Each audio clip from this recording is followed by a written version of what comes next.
need to talk about your contacts. We've got enough alphabet soup, but we got CRMs, right? Your customer relationship management tool. Usually most people have glossed over by the time you start throwing those letters at them. But nonetheless, your list of contacts, we'll just call it your list of contacts, is the absolute center core of the business for most real estate professionals.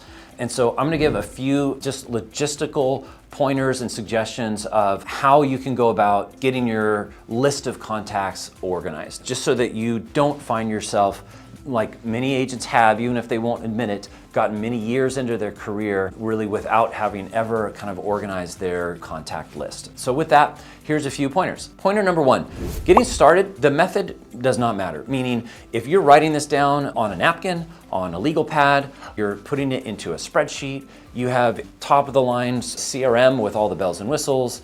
In this stage, for our purposes for this discussion, it does not matter. Do not get hung up on the method. Do whatever's easiest for you. Number two, you're still in charge.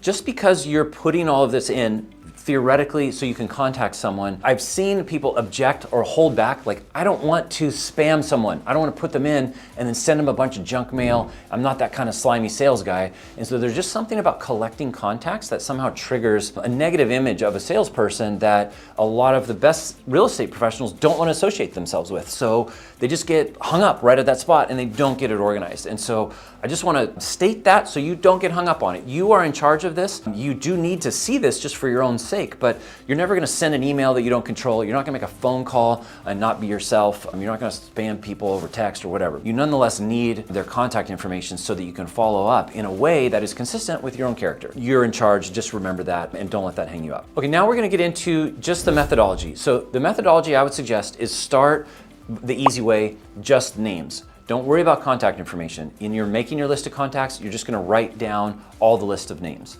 You know, think through a lot of different places. You might be friends, friends and family of your spouse or significant other. Could be contacts from school, from college, from parenting groups, social or networking clubs, sporting things that you do. Really doesn't matter, right? Take the time to think through it. And that brings me to just my suggestion for a method to be patient with this, which I would call it probably a 3x3 method, for lack of a better way to put it, which is I really suggest that you take 3 minutes on 3 different days. And when I say 3 minutes, what you do is you're gonna be writing this list of contacts.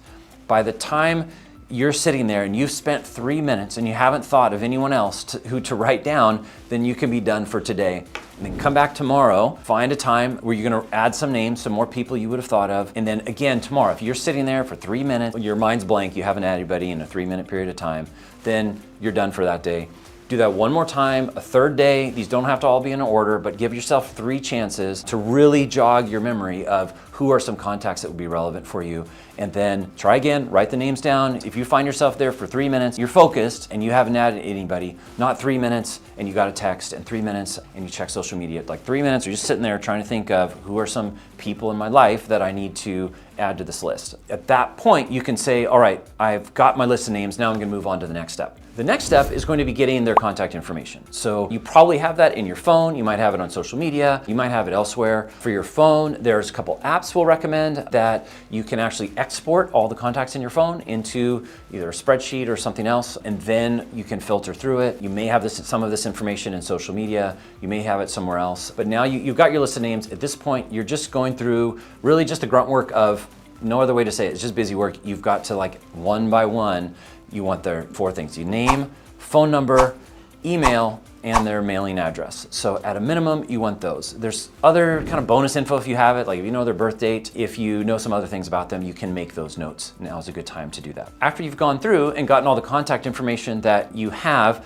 you're just gonna have some gaps. And so this is where it's actually an opportunity to reach out and make contact. So whether that's a DM through social media, whether it's a text, a phone call, just reach out to this person. Presumably these are people that you know, you have some rapport with, and just mention, hey, I'm just updating my contacts. I noticed I didn't have an address for you. What's your address? And if you want to work in a real estate message, like, I'm updating my contact list for my real estate newsletter I'm going to send out just once a quarter. Would it be okay if I get your mailing address so I can add you to my list? A lot of different ways and different thoughts on how you might do that approach, but bottom line, find a way that's comfortable for you and use this as an opportunity to actually make contact and ask for the contact information. At that point, hopefully you have a pretty complete list of what people would call sphere of influence, all these people that you're in some way connected to, and you have these key pieces of information that you at least have the choice and the ability to now do some kind of more organized follow-up with that group of people. When you're thinking about the names that you're gonna write down, here's the criteria. These do not have to be people that are capable today of purchasing or selling a home.